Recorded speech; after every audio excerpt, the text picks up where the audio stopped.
আসসালামু আলাইকুম।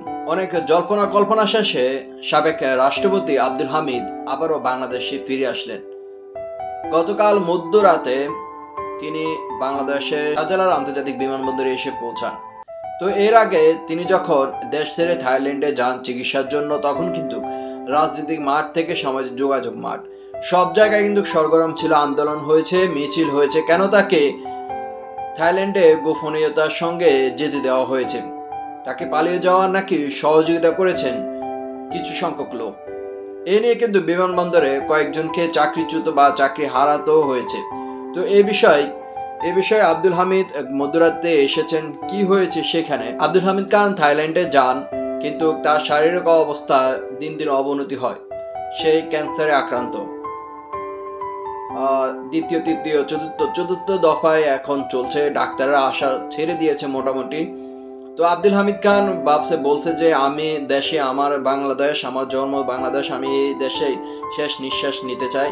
সেজন্যই তিনি বাংলাদেশে আবার ফিরে আসেন। তো সাবেক রাষ্ট্রপতি আব্দুল হামিদ থাইল্যান্ডে চিকিৎসা শেষে দেশে ফিরেছেন। রবিবার 8 জুন দিবাগত রাত 1:30টায় থাই এয়ারওয়েজের একটি ফ্লাইটে তিনি ঢাকায় আসেন। ফ্লাইটটি অবতরণের পর আনুষ্ঠানিকতা শেষে রাত 2:45টার দিকে হযরত শাহজালাল আন্তর্জাতিক বিমানবন্দর ত্যাগ করেন তিনি। প্রায় ঘণ্টাখানিক সেখানে তার ইমিগ্রেশনে কাটাতে হয়, তারপর তাকে ছাড়ে। তারপর এ সময় তার পরনে ছিল শার্ট ও লুঙ্গি। শাহজালাল আন্তর্জাতিক বিমানবন্দরের নির্বাহী পরিচালক গ্রুপ ক্যাপ্টেন রাকিব সামাদ গণমাধ্যমকে জানান, আব্দুল হামিদ সাধারণ যাত্রীর মতে দেশে এসেছেন, কোনো প্রোটোকল চাননি। রাত 1:30টার দিকে ব্যাংকক থেকে ঢাকায় এসে পৌঁছেছেন। গত 8 মে দিবাগত রাত 3টার দিকে থাই এয়ারওয়েজের একটি ফ্লাইটে ব্যাংককের উদ্দেশ্যে ঢাকা ছাড়েন আব্দুল হামিদ। এ সময় তার সঙ্গে ছিল তার ছোট ছেলে এবং তার শ্যালক। পরে বিষয়টি জানাজানি হলে দেশের রাজনৈতিক অঙ্গনে একের পর এক ঘটনা ঘটে। আন্দোলনের মুখে 10 মে অন্তর্বর্তী সরকার আন্তর্জাতিক অপরাধ ট্রাইব্যুনালে আওয়ামী লীগ ও তার নেতাদের বিচার কার্যসম্পন্ন না হওয়া পর্যন্ত দলটির যাবতীয় কার্যক্রম নিষিদ্ধ করে।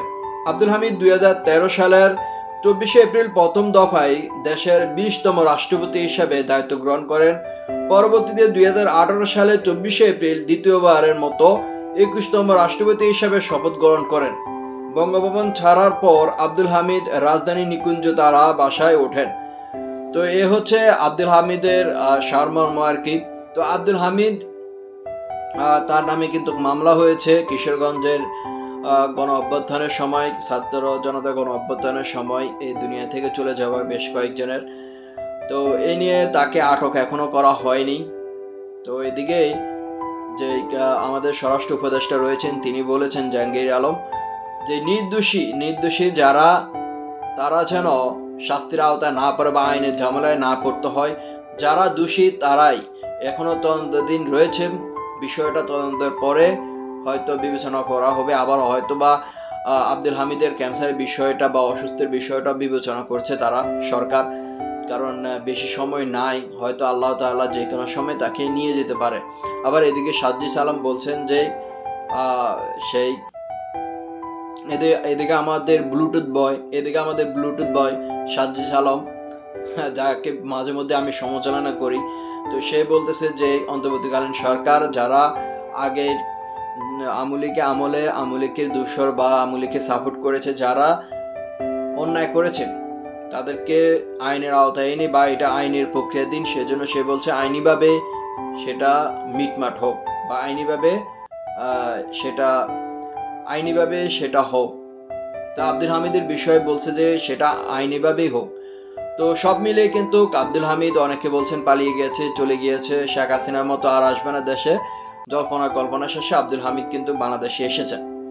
তো সে তার শারীরিক অবস্থা কিন্তু এতটাই ভালো না।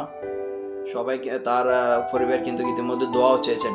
যাই হোক, ভালো থাকবেন।